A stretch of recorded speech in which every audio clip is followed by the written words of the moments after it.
Sebab orang yang kecewa sudah nggak punya masa depan loh. Yang dia punya hanyalah waktu berjalan, sedangkan dia masih hidup di masa lalu, dan rohnya adalah trauma. Orang begitu sudah kehilangan future-nya. Makanya dilarang kecewa, karena kecewa itu membunuh masa depan kita. Apapun pokoknya, jangan menyimpan roh kecewa di dalam hati kita. Serahkan di atas mezbah di saat teduh bersama. Kami letakkan setiap roh kecewa atau putus asa di atas mezbahmu di saat teduh bersama. Kami mau menjadi orang yang mengapi-apikan diri, yang bergirang, karena masa depan kami dalam Tuhan adalah penuh pengharapan. Bantu kami untuk tidak melihat manusia ya Bapa, tapi melihat janjimu, melihat kebaikanmu, melihat perbuatanmu. Terima kasih Yesus Kristus. Tentang tidak melihat manusia juga biarkan seluruh keluarga besar saat teduh tidak melihat ke kami. Oleh karena itu sembunyikan hamba di balik salib Yesus, supaya kami memandang Tuhan dan bertumbuh serta diurapi. Dalam nama Yesus, haleluya, amin, puji Tuhan. Hati saya senang sekali, saya tahu kayaknya Tuhan memberikan kepada kita urapan anti kecewa, atau untuk menyembuhkan orang yang kecewa hati. Hari ini saya akan sampaikan firman, ambil catatan, buka bersama dengan saya di Matius 11, ayat 2 sampai 15. Kasih judul jangan kecewa. Gini ya, apapun ya, pokoknya jangan kecewa, karena masa depan itu ada. Selama kita masih punya masa depan, dalam Tuhan, dalam janjinya Tuhan belum menyerah, berarti kita dilarang kecewa. Sebab orang yang kecewa sudah nggak punya masa depan loh. Yang dia punya hanyalah waktu berjalan, sedangkan dia masih hidup di masa lalu, dan rohnya adalah trauma. Orang begitu sudah kehilangan future-nya. Makanya dilarang kecewa, karena kecewa itu membunuh masa depan kita. Apapun pokoknya, jangan menyimpan roh kecewa di dalam hati kita.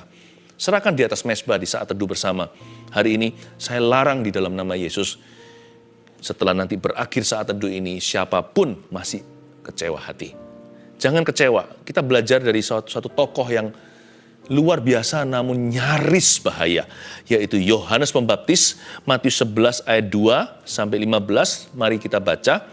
Yesus dan Yohanes Pembaptis di dalam penjara. Yohanes mendengar tentang pekerjaan Kristus, lalu menyuruh murid-muridnya bertanya kepadanya, "Engkaukah yang akan datang itu, atau haruskah kami menantikan orang lain?" Tunggu sebentar. Ini apa-apaan? Ayat 2 dan 3, kok Yohanes going back in time, kok dia menyesali pengakuannya sendiri.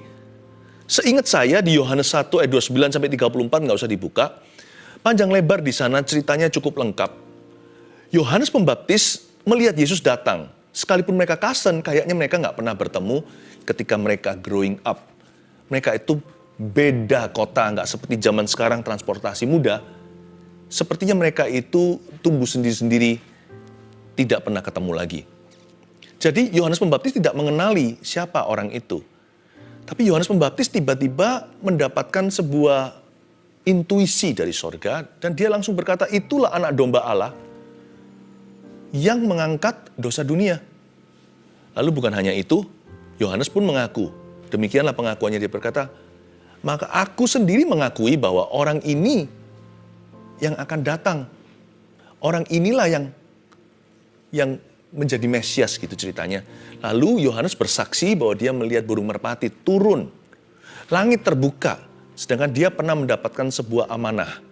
Sebagai nabi dia berpuasa, hanya makan belalang saja di padang gurun, bertahun-tahun di sana. Dia berkata, dia mengaku bahwa Tuhan berbicara kepada dia, bahwa Mesias yang datang itu nanti kamu akan lihat, yang diberikan roh Allah ke atasnya, itulah dia.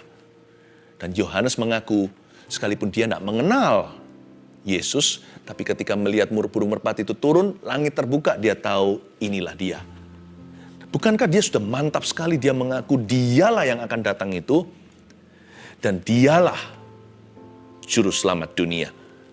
Tapi kenapa sekarang dia kembali lagi kepada keraguan dan kebimbangannya? Kayak dia nggak tahu apa-apa.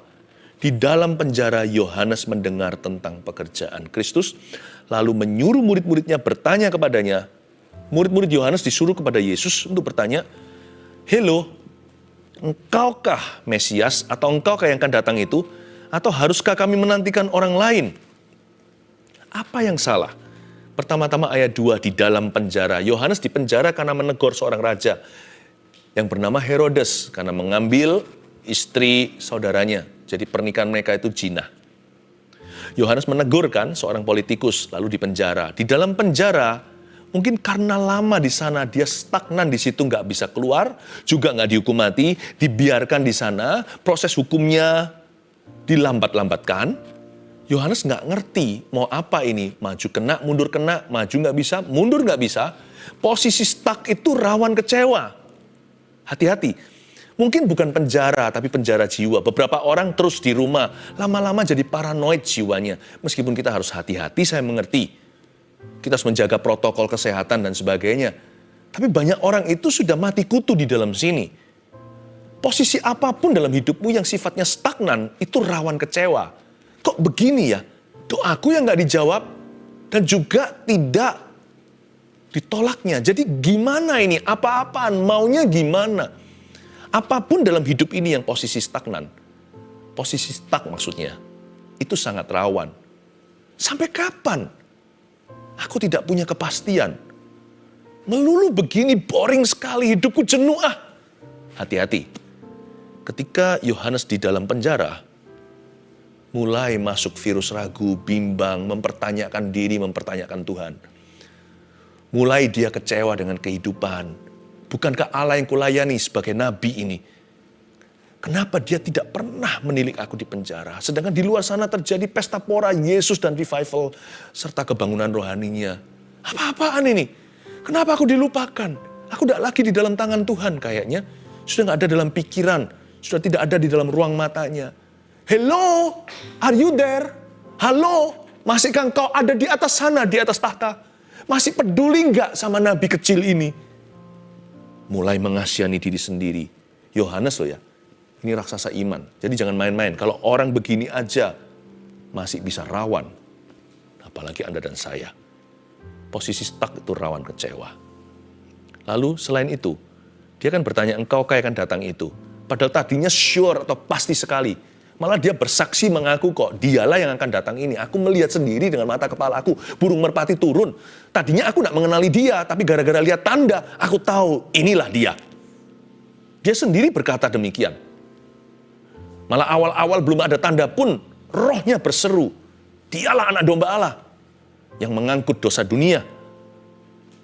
Kenapa sekarang kok tiba-tiba dia ragu lagi? Ini dia. Ayat 3, lalu menyuruh murid-muridnya bertanya kepadanya, engkaukah yang akan datang itu? Atau haruskah kami menantikan orang lain? Ini alasannya pelin-pelan. Engkaukah yang akan datang itu? Ekspektasi yang salah juga rawan kecewa loh. Maksudnya apa? Yohanes itu orang Yahudi. Meskipun dia nabi, tapi waktu kecilnya kan dia di masyarakat. Sebelum dia di padang gurun, padang belantara, dia kan juga pernah jadi anak mama papanya. Ingat ya, mamanya Elisabeth, papanya Sakaria. Papanya seorang imam. Jadi imam betul, seorang pendeta. Jadi dia mengerti Mesias itu apa. Mungkin dari kecil dia diajari Taurat. Papanya cerita Mesias yang akan datang bagaimana. Ada beberapa hal yang luput dari sasaran. Banyak orang belum mengerti nanti Mesias itu seperti apa karena Yesus belum datang. Jadi orang Yahudi yang dijajah bangsa Romawi punya ekspektasi bahwa nanti Mesias itu bentuknya juru selamat politik. Mereka nggak bisa nangkep penuh maksud ilahi. Bahwa Mesias yang dimaksudkan itu membebaskan kita dari dosa dan maut. Jadi harapan Yohanes juga adalah Yesus by now sekarang ini. Dia begitu populer, harusnya mulai revolusi. Harusnya mulai membebaskan bangsa pilihan, tidak lagi menjadi bangsa jajahan, bebas dari kontrol Romawi. Kok sampai sekarang Yesus belum beraksi? Apa-apaan ini? Jadi setengahnya emasnya tidak sepenuhnya murni. Dalam hati ada ekspektasi duniawi. Kalau Tuhan cinta sama saya, kenapa saya tidak kasih uang? Kenapa saya nggak keluar dari hutang? Kenapa kok nggak selesai masalahku? Apakah Yesus itu pembantumu dan pembantuku? Andai kata kita mati dalam hutang piutang kita, saya tidak doakan ya. Saya tidak berharap, saya percaya mujizat Tuhan. So what? Asal hutang dosa kita itu dihapusnya. Apakah Tuhan itu berjanji memangnya harus memberi semua yang kita mau? Kalau kita nggak sembuh gimana? Saya percaya kesembuhan ilahi, jangan salah mengerti. Tapi Tuhan itu adalah Tuhanmu, dia bukan dokter praktek yang kau bayari. Dia bukan apoteker kita. Dan dia juga bukan Santa Claus, bukan pesugihan. Kenapa dia harus memberikan apa yang kau mau? Ekspektasi kita itu setengahnya itu masih duniawi. Yohanes agak sedikit kecewa. Kok Yesus belum bebaskan dari tangan Romawi? Mesias politiknya itu. Engkau yang akan datang itu. Are you the one to come? Atau kami harus menunggu orang lain lagi? Ada embel-embelnya yang belum dicatat di sini. Tapi saya mengerti kok maksudnya. Kenapa sampai sekarang dikau belum beraksi? Yesus menjawab mereka. Pergilah dan katakanlah kepada Yohanes apa yang kamu dengar dan kamu lihat. Harapannya bebas Romawi, ayat 5, orang buta melihat, orang lumpuh berjalan, orang kusta menjadi tahir, orang tuli mendengar, orang mati dibangkitkan, dan kepada orang miskin diberitakan kabar baik. Dan berbahagialah orang yang tidak menjadi kecewa dan menolak aku. Ini kan sindiran halus dari Tuhan. Beritahu sama gurumu, tapi karena itu gurunya, Yesus harus jaga etika. Tuhan Yesus sebaliknya tidak menyebut itu Yohanes Pembaptis. Yohanes Pembaptis juga lebih tua dari Tuhan Yesus. Usianya loh, Elizabeth hamil dulu, baru setelah itu Maria kan. Mereka pernah bertemu, tinggal bareng 3 bulan. Waktu Maria datang, melonjak Yohanes Pembaptis di dalam perut mamanya. Ketika bayi Yesus dikandung dalam rahim Maria itu tiba di depan pintunya. Persis ya, setelah itu bertahun-tahun kemudian waktu ketemu lagi, Yohanes juga melonjak dan berkata, itulah anak domba Allah. Dari kecil memang batin mereka sudah dirajut bersama sebagai nabi mempersiapkan jalan dan Mesias. Tuhan Yesus itu sangat jaga etis. Dia tidak menyebut beritahu gurumu. Dia berkata berbahagialah orang yang tidak menjadi kecewa dan menolak aku sebagai pesan untuk luas. Sebagai sebuah universal message. Dia tidak menyindir siapa-siapa. Tapi ini juga pesan untuk Yohanes, sang nabi besar itu yang disebut memiliki roh Elia. Dan berbahagialah orang yang tidak menjadi kecewa dan menolak aku. Dengan kata lain, tolong juga sampaikan gurumu. Berarti Yohanes Pembaptis hampir menjadi kecewa. Atau mungkin sudah, tapi belum menolak Allah. Hampir-hampir saja. Yohanes murtad, saya nggak berani ngomong sejauh itu. Tapi Yohanes sudah kecewa. Sudah ada benih minimal. Tapi belum sampai menolak Tuhan. Untung Tuhan intervensi. Dan Tuhan berkata, beritahu kepada Yohanes apa yang kamu dengar dan kamu lihat.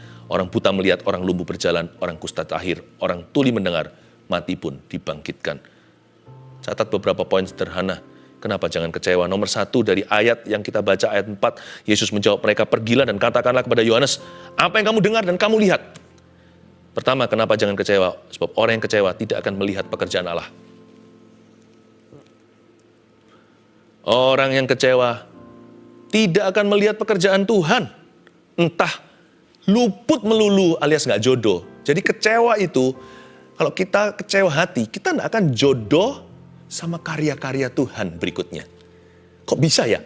Ketika Allah melawat, orang itu nggak di situ. Kenapa? Dia kecewa, nggak mau lagi ke gereja. Tiba-tiba terjadi lawatan Allah. Aneh ya? Orang itu kecewa dan dia sudah kepahitan. Lalu setelah itu memutuskan untuk tidak lagi menghadiri pertemuan. Kok bisa pas di pertemuan itu nubuatan-nubuatan diberikan. Demikian pula hikmat dan marifat. Tuhan masih berbicara dengan cara demikian lewat karunia-karunia. Yang penting tujuan akhirnya adalah Yesus dimuliakan. Tapi orang itu nggak di sana. Entah luput atau kadang-kadang kok bisa ya? Penyertaan Tuhan di sebelah kanan, orang itu jalan di lane kiri. Nanti waktu orang itu pindah kanan, penyertaan Tuhan di kiri.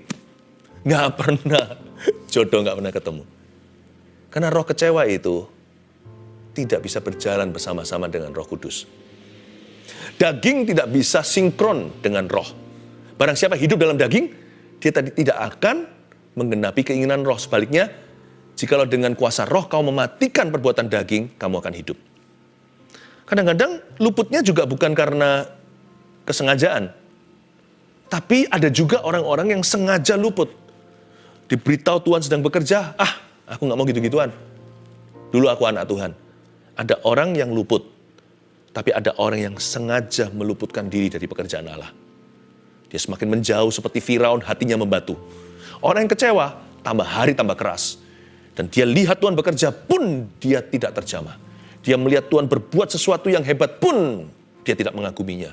Dia kelihatan orang lain diubah, yang lain ditolong, saya juga. Dia tidak berkata demikian, dia berkata so what gitulah. So what gitulah. Dia sudah tidak haus dan lapar. Entah luput, entah disengaja. Orang kecewa tak akan pernah mengalami pekerjaan Tuhan lagi. Sayang sekali. Untungnya Yohanes tidak sampai terlambat. Ayat 6 sekali lagi, dan berbahagialah orang yang tidak menjadi kecewa dan menolak aku. Hah? Berbahagia. Jadi orang kalau nggak kecewa itu bahagia. Dengan kata lain, orang kalau nggak kecewa itu semakin indah. Jadikan aku indah yang kau pandang mulia, seturut karyamu di dalam hidupku. Ajarku berharap hanya kepadamu, taat dan setia kepadamu Tuhan. Orang yang tidak kecewa apalagi menolak Tuhan disebut berbahagia. Berarti orang itu tambah bagus, semakin indah, makin mantap betul. Jadi saya kasih poin kedua, kenapa jangan kecewa? Orang yang kecewa akan berubah. Hati-hati ya. Roh kecewa itu atau benih kecewa itu sangat berbahaya jikalau bukan paling berbahaya bagi jiwa kita. Dosa yang paling membuat kita guilty apa? Dosa percabulan. Karena setelah orang jatuh, pornografi, masturbasi contohnya. Setelah itu anak muda akan berjanji-janji tapi dia nggak percaya janjinya sendiri. Dia akan berkata lain kali aku nggak lagi. Dia nggak percaya. Dan sekalipun sudah didoakan bahkan oleh gembala, tetap dia merasa kotor. Dia merasa nggak layak masuk hadirat Allah. Karena Alkitab memperingatkan dengan jelas. Dalam tulisan Paulus, dalam suratnya dia berkata begini. Karena orang yang berzina, dia berdosa terhadap dirinya sendiri. Sedangkan dosa lain dilakukan orang itu di luar dirinya. Maksudnya melekat dalam gambar diri orang itu. Jikalau orang cabul dan zina, itu melekat dengan conscience hati nuraninya, membuat dia selalu merasa guilty, selalu merasa bersalah, dan tidak percaya pada janjinya sendiri. Betul. Tetapi dosa zina bahkan bukan yang paling bahaya bagi jiwa. Dia bahaya bagi relationship. Dosa zina, cabul, selingkuh contohnya, itu adalah career ending sin. Bahaya sekali buat karir, langsung habis. Kalau presiden pun langsung impeachment. Itu pernah terjadi di dunia ini. Apalagi hamba Tuhan. Dan juga segala profesi. Sama juga. Biasanya yang paling menghancurkan karir adalah dosa zina. Tapi saya mau kasih Anda satu peringatan. Bagi kita semua maksudnya. Tapi dosa yang paling mengubah orang itu. Dari orang baik jadi orang jahat. Dari orang yang loyal jadi orang yang mengkhianati. Seperti Yudas Iskariot. Tahu nggak apa yang mengubah dia? Siapa bilang dia jahat dari awalnya? Enggak. Yudas nggak jahat dari permulaan. Di tengah jalan ekspektasi nggak kesampaian. Dia ingin Tuhan Yesus membebaskan, seperti Yohanes Pembaptis, membebaskan bangsa Israel dari orang Roma. Yudas memang serakah, tapi nggak sampai tega menjual Yesus begitu. Buktinya dia bunuh diri karena menyesali. Tapi membuat dia jadi nekat, jadi orang yang tidak berpikir lagi karena dia kecewanya sudah tidak tertahankan. Orang kecewa itu bisa berubah dari baik jadi jahat, dari loyal jadi pengkhianat. Anda akan terkejut. Orang yang mengeluh-elukanmu akan menyalibkanmu dan berkata salibkan dia karena kecewa. Orang yang kecewa itu akan berubah. Kalau dosa yang membuat kita paling menyesal, itu dosa zina contohnya. Dosa yang mengubah personality atau kepribadian seseorang. Bukan sampai penyesalan, adalah dosa kecewa. Adalah roh kecewa maksud saya. Adalah kecewa hati. Karena lebih mudah untuk menyelamatkan orang berdosa daripada menyelamatkan sahabat yang kecewa. Mending kita selamatkan orang yang bersalah daripada kita mencoba berbaikan dengan orang yang sudah kecewa sama kita. Hati-hati ya. Kalau Anda melihat suami Anda sudah kecewa sama Tuhan ceritanya. Padahal Tuhan itu begitu baik sempurna, mau dikecewai apanya? Emangnya Tuhan utang sama kita itu utang apa? Tuhan nggak utang siapa-siapa. Tuhan nggak utang apa-apa pada siapa-siapa. Tapi, jikalau ada seorang memang dia nggak fair sih, Itu nggak masuk akal. Dia kecewa sama Tuhan, hati-hati. Kalau dia kecewa sama Tuhan, laki-laki itu, sebentar lagi mungkin gampang buat dia menghalalkan dosa-dosa yang lain. Kecewa itu kelihatannya kecil. Tapi gara-gara itu, Kain membunuh Habil. Kecewa itu kelihatannya mini. Tapi Anda biarkan itu sel kanker yang ganas. Seorang istri yang kecewa, siap-siap hal-hal lain yang tidak terduga. Anak Tuhan, orang Kristen yang kecewa sama orang lain. Kayaknya dia kecewa sama orang lain. Tapi nanti lihat ya, hancur hubungannya yang lain. Orang yang pernah kecewa sama papanya, nanti lihat, ternyata dia akan abuse, akan melecehkan anaknya. Aneh ya kecewa itu. Dia bisa mengubah orang baik menjadi serigala. Hati-hati, dia hampir mengubah seorang nabi besar. Kalau orang ini nggak kebal, apalagi Anda dan saya. Sebesar apa Yohanes Pembaptis? Mari kita baca ayat 7. Setelah murid-murid Yohanes pergi, mulailah Yesus berbicara kepada orang banyak itu tentang Yohanes. Untuk apa kamu pergi ke padang gurun, melihat bulu yang digoyangkan angin kian kemari? Atau untuk apakah kamu pergi, melihat orang yang berpakaian halus? Orang yang berpakaian halus itu tempatnya di istana raja. Jadi untuk apa kamu pergi, melihat nabi? Benar, dan aku berkata kepadamu, bahkan lebih daripada nabi. Yohanes itu lebih daripada nabi. Yesus tidak menghina Yohanes sekalipun Yohanes sudah kecewa. Yesus sangat menjunjung tinggi hambanya ini. Dan saya senang sekali lewat ayat ini ada sedikit tambahan pewahyuan buat kita. Nggak usah bela diri, nggak usah coba jelaskan kanan kiri. Percaya nggak? Tidak ada alasan untuk kita kecewa sama manusia. Mengapa? Karena asal hati kita benar di depan Tuhan. Tuhan yang bersaksi untuk kita. Buktinya di ayat 7, Yesus berbicara kepada orang banyak itu tentang Yohanes. Yesus yang bersaksi tentang hambanya. Yesus yang bersaksi tentang orang benar ini. Tentang anak Tuhan ini. Yesus yang bersaksi tentang hamba Tuhan ini. Yesus yang bersaksi tentang nabi ini. Jangan takutlah. Jangan kecewa sama manusia. Nanti cepat lambat. Paling lama di akhirat, Tuhan pasti bersaksi. Ketika di hadapan semua orang, Anda diwisuda. Asal hati Anda benar dan berkenan di hadapan Tuhan.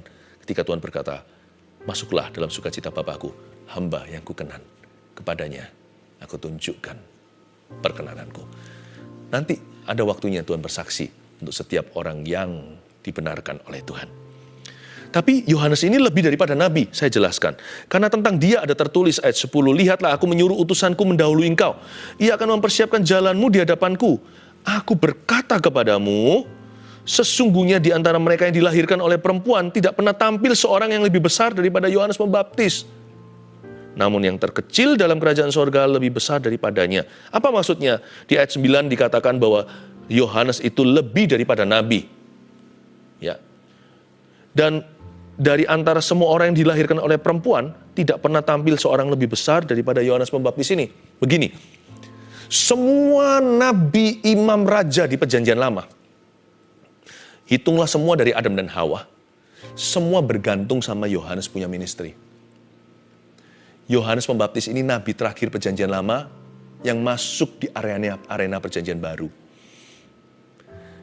Semua yang lainnya hanya bisa berkata, termasuk Yesaya 53, bernubuat tentang Mesias yang akan datang. Semuanya bisa menunjuk, termasuk Raja Daud. Dalam lagu Mazmurnya menunjukkan, terus mulai bernubuat, ada hint, atau ada bocoran-bocoran nanti juru selamat itu kemudian seperti apa orangnya dan pelayanannya. Ada nubuatan. Semua berkata, He will come, He will come. Hanya Yohanes yang berkata, Here He is.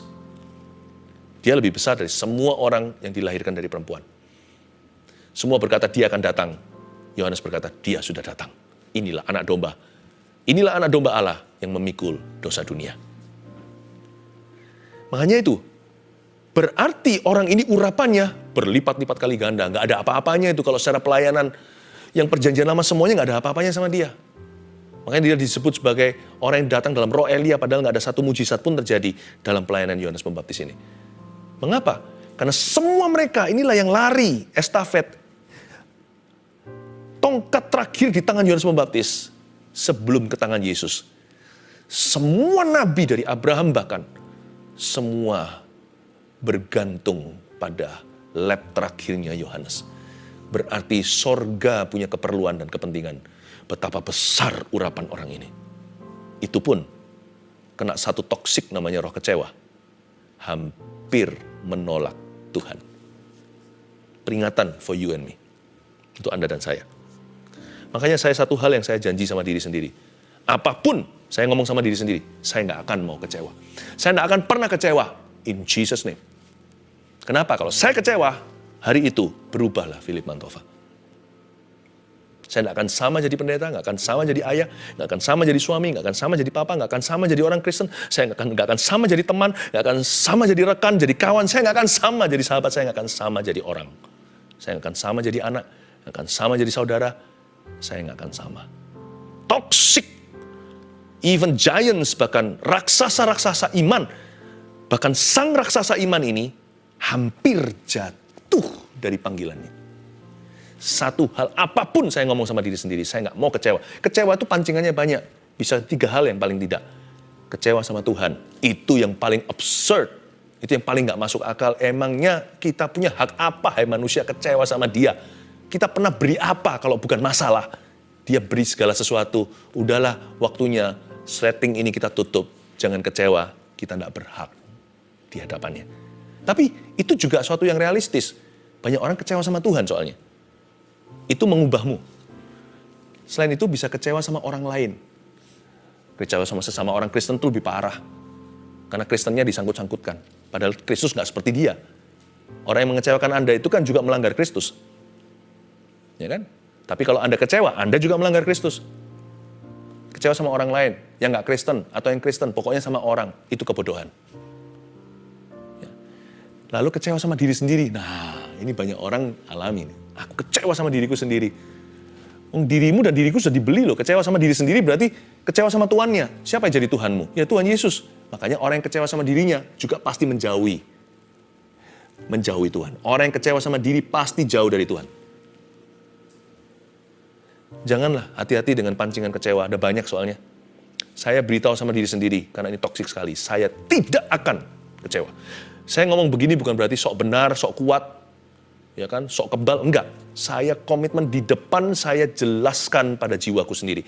Dari sini sudah saya tentukan apa yang saya mau, apa yang saya nggak mau. Biar Tuhan yang urapi komitmen saya dan janji saya. Saya bilang sama diri sendiri, saya tidak mau kecewa. Titik, kalau perlu kasih tanda seru. Saya tidak mau toksik masuk dalam jiwa saya dan mengubah personality atau kepribadianku. Ya, dari semua orang yang pernah tampil, tidak ada yang lebih besar. Namun yang terkecil dalam kerajaan sorga lebih besar daripadanya.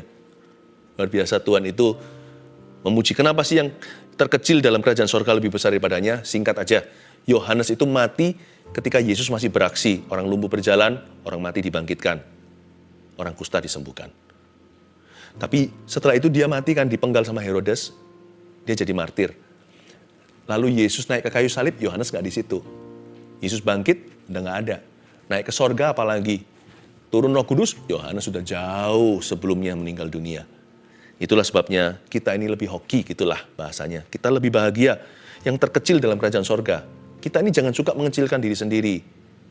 Kita harus bangga loh, kita itu tahu Injil semua itu sudah terjadi di belakang kita. Sekalipun 2000 tahun lalu, Roh Kudus jamah kita tahu itu untuk kita. Kita punya Alkitab di tangan kita. Kita tahu yang Yohanes nggak tahu semasa dia ada di dunia. Kita alami yang dia nggak bisa alami. Karena itu sebesar-besar Yohanes sebagai nabi terakhir perjanjian lama, anak Tuhan perjanjian baru itu lebih besar dari dia. Karena kita tahu Yesus mati. Tiap Jumat Agung kita rayakan kematiannya. Paskah kita rayakan kebangkitan. Yohanes tidak punya kesempatan dan tidak punya hak istimewa yang Anda miliki itu. Sejak tampilnya Yohanes Pembaptis hingga sekarang, ayat 12, kerajaan sorga diserong dan orang yang menyerongnya mencoba menguasainya. Sebab semua nabi dan kitab Taurat bernubuat hingga tampilnya Yohanes. Dan jika kamu mau menerimanya, ialah Elia yang akan datang itu. Ayat 12, saya jelaskan. Sejak tampilnya Yohanes Pembaptis hingga sekarang, kerajaan sorga diserong dan orang yang menyerongnya mencoba menguasainya. Dalam bahasa Inggrisnya itu, since kerajaan sorga itu suffers violence and the violent shall possess it. Kerajaan sorga itu diserbu orang-orang yang tekadnya bulat, begitulah bahasanya. Dan orang yang bertekad bulat, yang berani lawan arus perasaannya, termasuk melawan arus dunia, yang bisa masuk ke dalamnya dan berjalan langgeng sampai ujungnya. Memang kita harus lawan arus feeling ini yang seringkali menggoda, menipu, dan menghasut kita untuk jauh. Sebab kerajaan sorga itu tidak mudah, diberi cuma-cuma, tapi untuk kita masuk ke dalamnya, jangan harap kanan kirimu membantu. Jangan harap sekelilingmu itu akan mendorongmu, mendukungmu. Ayo kenal Kristus, doa di depan umum aja susah. Semua mata melihat apa-apaan tuh. Lebih banyak antikristus di udara daripada orang-orang yang mendukungmu. Ayolah kenal Tuhan. Lebih banyak orang yang menghasutmu. Ayo kita berdosa. Jadi kalau kita mau masuk kerajaan sorga, mau berjalan langgeng, mau berjalan dengan mapan, mau berjalan dengan mantap sampai ke ujungnya, kita harus menyerongnya. Karena itu kecewa hanya membuat parah. Nomor 3, mending terus berusaha daripada kecewa. Itulah sebabnya saya nggak mau kecewa. Mending saya pakai usaha untuk menyerong itu. Jeripaya maksudnya, tekad bulat. Korban bayar harga kalau perlu, lebih baik untuk sesuatu yang ada ujungnya. Kecewa itu hampa ujungnya. Sama-sama hard labor, sama-sama jeripaya. Daripada saya jeripaya menjaring angin, lebih baik saya jeripaya untuk dapat roti. Kecewa tidak berakhir roti. Kecewa berakhir jatuh. Tapi iman berakhir roti. Pengharapan tidak mengecewakan. Mending terus berusaha saya daripada kecewa. Dan orang yang kecewa biasanya adalah sebuah tanda pada orang itu tidak cukup desperado. Tidak cukup desperate, tidak cukup inginkan hal itu. Contoh kalau anak saya lapar, saya nggak punya apa-apa zaman perang gitu, saya nggak akan malu pergi ke orang yang punya roti, saya minta roti. Ya kan? Apalagi kalau seorang ibu, seorang mama. Kalau diusir, ditendang bahkan, saya nggak akan malu. Saya nggak akan kecewa, minta roti, nggak dikasih, atau dibuang di tanah. Karena menghina, saya nggak akan berkata, pahit aku sama kamu. Nggak. Karena saya ingin roti itu untuk anakku yang kelaparan sebentar lagi mati. Saya akan ambil remah-remahnya. Saya tidak akan kecewa sama orang itu. Fokus saya ke rotinya. Saya akan pakai usaha untuk dapatkan sesuatu yang berguna. Orang yang kecewa, tanda bahwa dia nggak cukup serius dengan Tuhan. Dan orang yang kecewa, tanda bahwa dia tidak desperate enough. Tidak cukup menginginkan itu. Apapun juga yang Tuhan telah janjikan. Mending saya pakai kekecewaan saya. Mending saya pakai hal-hal yang mengecewakan saya untuk memotivasi saya maju. Jeripayanya sama, keringatnya juga sama kok. Jadi, itu yang dimaksud kerajaan sorga diserong dan orang yang menyerongnya mencoba menguasainya. Mending terus berusaha daripada kecewa. Dan jika kamu mau menerimanya, ayat 14, ialah Elia yang akan datang itu. Siapa bertelinga, hendaklah ia mendengar. Amin. Saya belum ada waktu untuk menjelaskan bagaimana Elia sendiri juga kecewa dan dalam bahaya. Yohanes Pembaptis dan Elia ada kesamaan dalam cerita. Tapi Tuhan itu baik. Tuhan itu baik kepada hamba-hambanya. Masing-masing punya akhir sendiri dari Tuhan. Yang pasti kita jangan mengakhiri hidup kita dengan kecewa hati. Mari serahkan di atas mezbah. Kita bawa ke hadapan Kristus. Jangan kecewa 1, 2, 3. Orang yang kecewa tidak akan melihat pekerjaan Allah. Orang yang kecewa akan berubah. Mending terus berusaha daripada kecewa. Catat itu, hidupi. Dan Tuhan akan menyertai perjalananmu. Praise the Lord.